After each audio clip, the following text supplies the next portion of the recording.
아무래도 이제 메타버스라고 하면은 가상 공간이 이제 인터넷을 기반으로 둔 공간일 텐데 그럼 이걸 활용했을 때 상담에서의 문제점이 발생하진 않나요?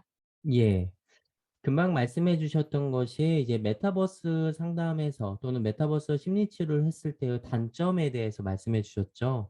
근데 이제 우리가 이 단점에 대해서 좀 알기 전에 가상현실 치료라는 개념을 좀 알 필요가 있습니다. 근데 여기에서 좀 의문이 드시겠죠? 아니, 저희는 질문을 드린 거는 메타버스인데 갑자기 가상현실 치료라는 것이 등장해서 조금 의아하셨을 거예요.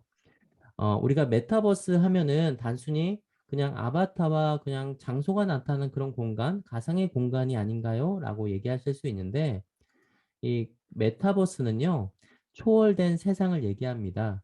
그래서 온라인 공간에서 이용하는 새로운 방식을 얘기하는데요. 이걸 얘기한 거는 이제 닐 스티븐슨이라는 사람이 1992년에 스노우 크래시라는 소설에서 처음 이야기를 했습니다. 그래서 이 메타버스란 개념이 학술적 개념이 아니라는 거죠. 그리고 이 메타버스에는 네 가지 유형이 있는데 여기에서 보시면 바로 제가 빨간색 박스로 만들어 놓은 이 부분이 현실 모방, 내적 몰입이라고 얘기하는 이 VR, 가상 세계로 인공적인 기술로 만들어낸 실제 유사 환경 상황을 말하는 것이 VR이라고 얘기할 수 있겠습니다. VR은 이제 버추얼 리얼리티, 한글로는 가상현실이라고 얘기를 하고요. 컴퓨터가 만들어낸 가상의 환경을 사람의 모든 감각을 통해 실제 상황으로 인지하는 것을 말합니다. 그래서 이제 이 가상현실이라는 말이 아까 말씀드린 것처럼 버추얼 리얼리티 테라피, 가상현실 치료라고 얘기할 수 있겠고요. 이런 말들은 아주 오래전부터 사용되기 시작했습니다. 1992년 막스노스 박사가 처음 VRT라는 용어를 처음 사용했고요. 국내에서도 가상현실 치료라는 책으로 출판된 바가 있습니다. 그리고 1995년 최초로 심리장애 치료에 가상현실 치료 노출법을 적용한 바바라 로스바움 박사가 있습니다. 그래서 이제 가상현실 치료, 우리가 이제 메타버스라고 표현했을 때 이 가상 치료란 고안된 가상 환경에 집중하고 전념할 수 있게 하고 대인관계의 갈등과 문제를 보다 객관적, 중립적 관점에서 조명하고 이해하고 해결하고 대처할 수 있게 돕는 방법이 가상현실 치료라고 얘기할 수 있겠고요. 그러면 아까 질문 주신 것처럼 이 가상현실 치료를 했을 때 어떤 단점들이 있지 않느냐? 네. 발생할 수 있는 문제들이 있습니다. 이제 조금 더 큰 맥락에서는 메타버스고 그 메타버스의 각각의 유형으로 보면 우리가 얘기하고자 하는 것은 가상현실 치료다라고 얘기할 수 있겠고요. 그럼 큰 맥락에서의 메타버스 이런 플랫폼 안에서 우리가 상담과 심리 치료를 했을 때 발생할 수 있는 문제들은 다음과 같습니다. 첫 번째, 개인 간 상호 관계에서 개인 간 문제들이 발생할 수 있어요. 메타버스라는 곳은 나와 상담자가 함께하는 어떤 공간, 익명성이 보장된 비밀방에서는 그런 문제가 좀 덜하겠지만 많은 사람들의 공간에 함께하는 플랫폼 공간 안에서는 개인 간 문제들이 발생 가능합니다. 또한 아바타가 단순히 일정한 공간에서 머물러 있는 것이 아니라 여러 공간을 움직일 수 있기 때문에 이 움직이는 과정에서 발생할 수 있는 여러 가지 문제들이 있고요.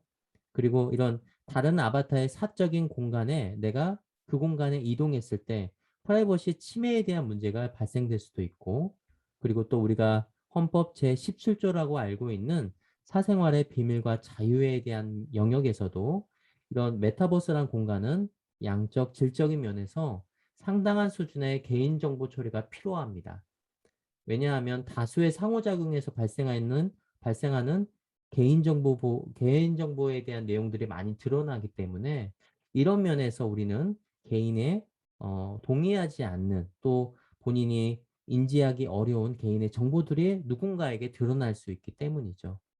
이것은 메타버스라는 하나의 큰 플랫폼 안에서 이용자들이 경험할 수 있는 문제이기도 하고요.